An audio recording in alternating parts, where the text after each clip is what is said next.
Welcome into Bengals Breakdown. I am your host, Stone Shields. Thanks so much for hanging out with us here this afternoon. Coming up on today's show, we're taking a look at the updated Bengals depth charts as free agency kind of winds down here. Obviously, the Bengals are allowed to have more guys on their roster now because it is the offseason, and it is time for us to break down all position groups here on today's show. Now, the Bengals currently, as of filming, have 70 players on their roster, and I feel like that's kind of about normal for most teams around the league, all hovering kind of in the low 70s right now. The max you can have is 90, and of course, the Bengals have 6 draft picks at the moment. We'll see if they ultimately are able to add any more, but plenty of room for Cincinnati to add more players, and obviously, as things stand right now, they'd be able to bring in a lot of undrafted free agents as well. So bear that in mind. Before we break down these depth charts, though, make sure you guys give me a follow over on Twitter at StoneShields_, trying to get to 600 followers here on my page. We are relatively close to making that happen. All of our Bengals breakdown content will be posted to my Twitter page, so don't miss out. Hit that follow button over on Twitter at StoneShields_. Position by position, here we go. Let's start with quarterback. This room is all good. We got Joe Burrow and we got Jake Browning. We will see who that third quarterback ends up being, to be honest with you. I really don't care. Logan Woodside handled that responsibility for a while. We will see if somebody else comes in as that third quarterback. But your quarterback room, no issues there. As long as number 9 is on his feet, you are in a good spot. Moving over to running back, Chase Brown is your lead back. There is no doubt about that. Samaje Perine, you are bringing him back. A little reunion here with Samaje Perine. That is, has a lot of people excited after he spent this most recent season with the Kansas City Chiefs. Zack Moss, we'll see what happens. He is still on this football team. Obviously hurt his neck in practice. That caused him to miss a lot of the season. He's a guy that could potentially be a cut candidate for Cincinnati, but before he got hurt, I think he did some good stuff for you. You got Kendall, Milton, and Gary Brightwell lining out your running back room. Now, the question here is, does Cincinnati want to draft a running back? I personally have gone back and forth on this. I think you've got holes all over your roster, more specifically all over your defense, which we'll get to here in a minute. And right now, you only have 6 picks. Can you afford to, use one of those picks on a guy that is probably going to be your third string back, right? You're bringing in Samaje Perine to be your third down guy, and I think we all love Chase Brown. So there's some questions there. The running back class is loaded, so I would understand wanting to, but to me, you've got a lot of holes that you need to fill, so it comes down to whether or not Cincinnati ultimately thinks it is worth taking a running back in this draft. Be the GM for us here on today's show with the pin comment of today's video. Do you want to draft a running back? Let me know in the comments section. Type Y for yes or N for no. Like I said, I'm kind of split on this at this point personally as we sit here at the end of the month of March. But let me know in the comments. If the ad comes here on YouTube, totally fine. Take advantage of it. Get down there. Let us know what you think. Receiver, Jamar Chase, T. Higgins, they are back thanks to those long-term deals that they have inked. You got Yoshi there at that wide receiver 3 spot, who I am a big fan of. Rounding out your receiver room, still have Jermaine Burton, Kendric, Pryor, Charlie Jones, Cole Burgess, Isaiah Williams as well.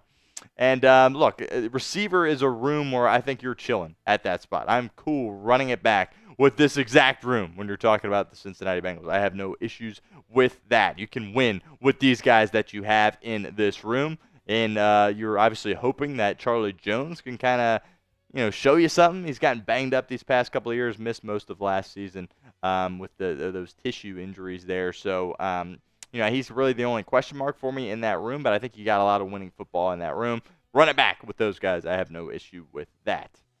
Also don't have an issue running it back with these guys in the tight end room. I got Drew Sample there at tight end 1. Obviously, from a pass-catching perspective, Gesicki is the tight end 1. Happy to have him back. Tanner Hudson there at that tight end 3 spot. Cam Grandy, Eric All Jr., of course, going to miss the 2025 season after he suffered that setback with his knee injury. And then Tanner McLaughlin, who you drafted in the 6th round last year as well. Look, again, I'm good here with this room, right? Things are about to change as we progress through today's show. But quarterback, running back, receiver, tight end, really, I'm chilling there from all those position groups. I think you can play a lot of winning football with the guys that you have. And I think, bringing back Tanner Hudson, bringing back Cam Grandy, they've built a rapport with Joe Burrow, built trust with Zach Taylor as well. I like them as backups. If you weren't able to bring Gesicki back, I would say, oh yeah, you need to find somebody to bring in to help out, fill that void of Eric All. Not that they're the same kind of player whatsoever, and I'm just saying a top-of-the-line tight end. But you bring Gesicki back, I'm good with this room, even with Eric All Jr. missing this coming season. Now you've got issues. Offensive line here right now. Your tackles, Orlando Brown Jr. and Amarius Mims. Your guards right now are Cordell Volson and Cody Ford. Your center is Ted Karras. Some backups, Devin Cochran, Jackson Kirkland, Tayshawn Manning, Matt Lee, Lucas Patrick, who you just brought in from the New Orleans Saints, Andrew Stuber, and Andrew Coker as well. Clearly, there is a lot of pressure here on Scott Peters, your new offensive line coach. You are hoping that you can develop some of these guys. I think Cordell Volson probably at the top of that list, somebody that hasn't played a ton of winning football for you, hoping that they can take the next step under the tutelage of Scott Peters. Look, their priorities were elsewhere this offseason. I think we have to understand that as a fan base, because that's what we were saying, right? Bring back T. Higgins. Bring back Jamar Chase. Well, they had to spend time working through those deals, and it made them slip up when it came to, the offensive line position, an area that really was not addressed, and Burrow's protection suffered because of that. Now, for me personally, it's a 2-pick minimum at the offensive line. Right now, you have 6 picks.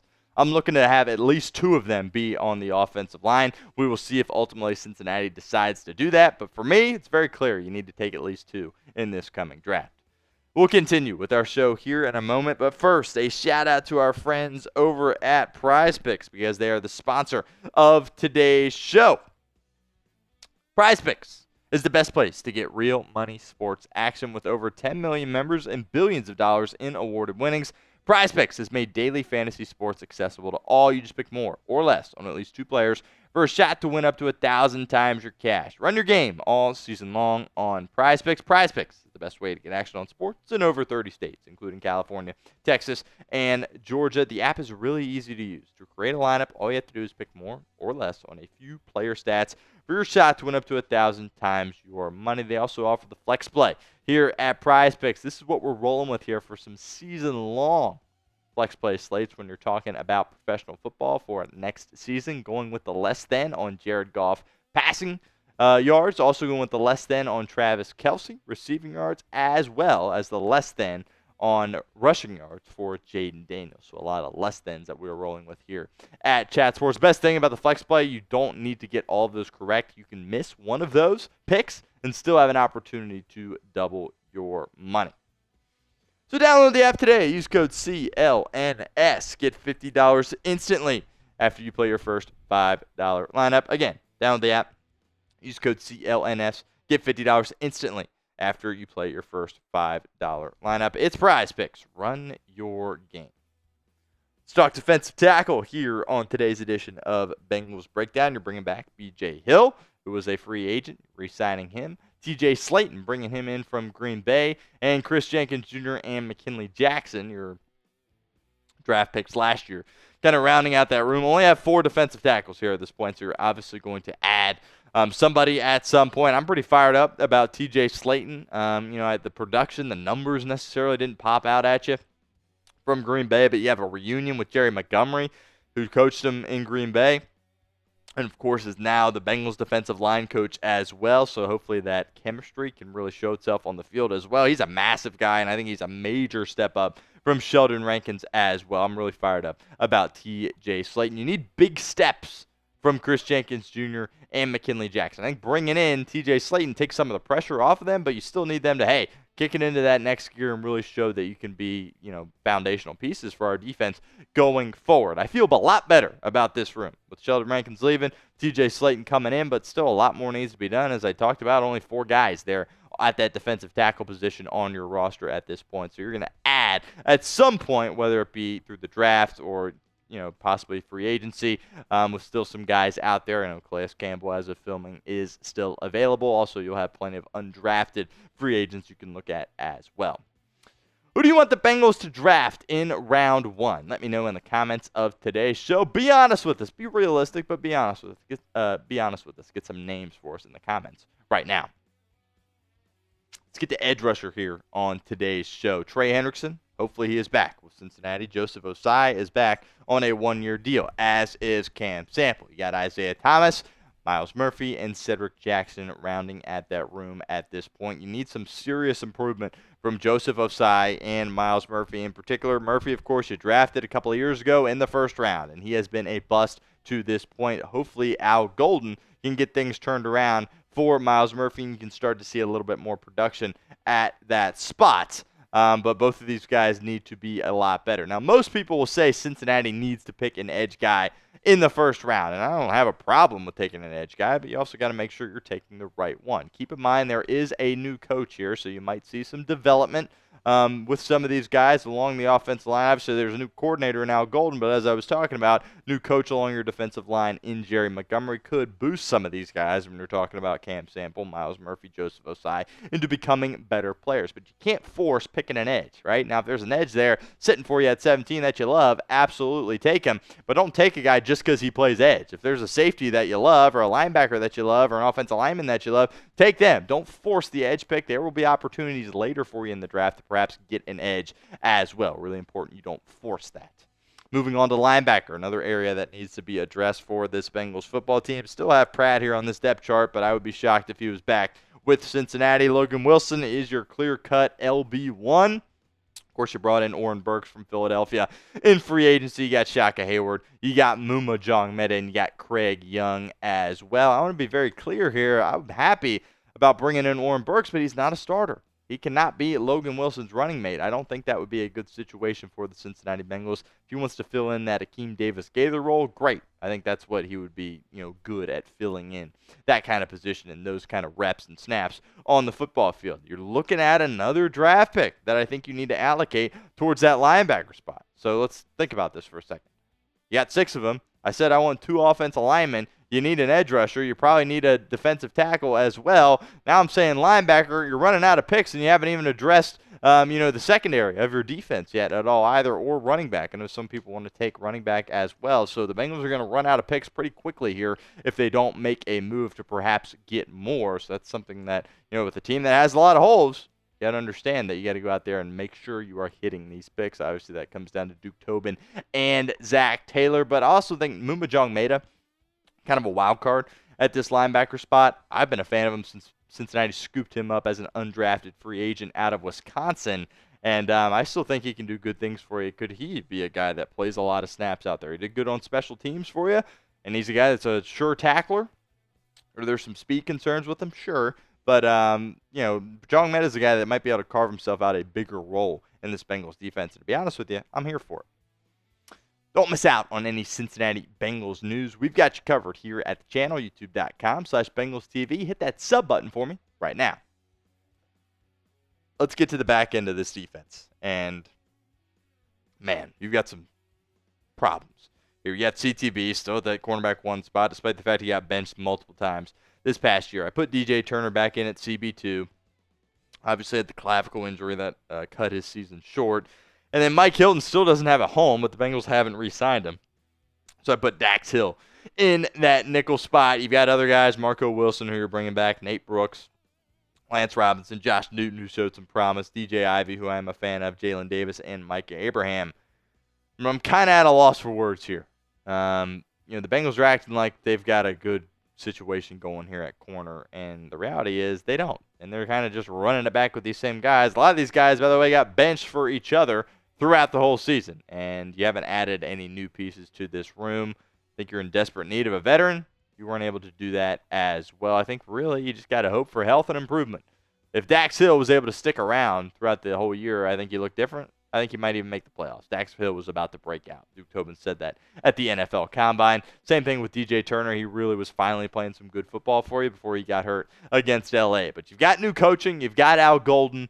Your DB's coaches are still the same, but from a coordinator perspective, you got Al Golden. Hopefully he can work some magic, and hopefully some of these guys can improve. I haven't quit on Cam Taylor-Britt yet, but there definitely were some bad parts of the season last year for CTB. Let's move to safety. Geno Stone, Jordan Battle, Tyson Anderson, P.J. Jules, Dejon Anthony, and Jalen Key. That's what you're working with at that safety spot, and it feels like kind of run it back with these safeties. When you're talking about running it back with Geno Stone and Jordan Battle as your starters. And I believe this is a mistake. I still am holding on to Jordan Battle can be a solid player for you Thought he came on at the end of the year pretty well. But Geno Stone, I know it was 1 year, but I'm ready to move on. It was too many bad things happen. I know he kind of saved it at the end of the year when they were playing lesser teams, lesser quarterbacks. Was able to get, a couple interceptions there as well. But feels like they're running it back with these guys. And again, I think that is a mistake. Malachi Starks and Nick Amonwori, I think, are upgrades from Geno Stone. And if they're sitting there at 17 and there's a pass rusher that you don't, the pass rushers that you love have already been picked, take Starks or Amonwori and cut Geno Stone. That sounds harsh to say, but I'm a big fan of those two safeties, and I think both of them can drastically improve your defense the minute they step in the building. Let's talk special teams before we get out of here on today's show. McPherson still there at that kicker spot. I would like to see him have some competition in training camp, whoever that kicker is. He needs it. Hopefully he can, win that battle and make some kicks for Cincinnati. Ryan Rico, of course, just got extended, as did Cal Adamitis. And then as far as kicking and kick return, punt return go, you're looking at Charlie Jones so long as he can come back from these injuries and stay on the football field, feel good at that return spot. Make sure you guys give me a follow over on Twitter at StoneShields_. All of our Bengals breakdown content will be posted to my Twitter page. Also, you'll find some short form content up there these days as well. So help me out. Give me a follow over on Twitter at StoneShields_.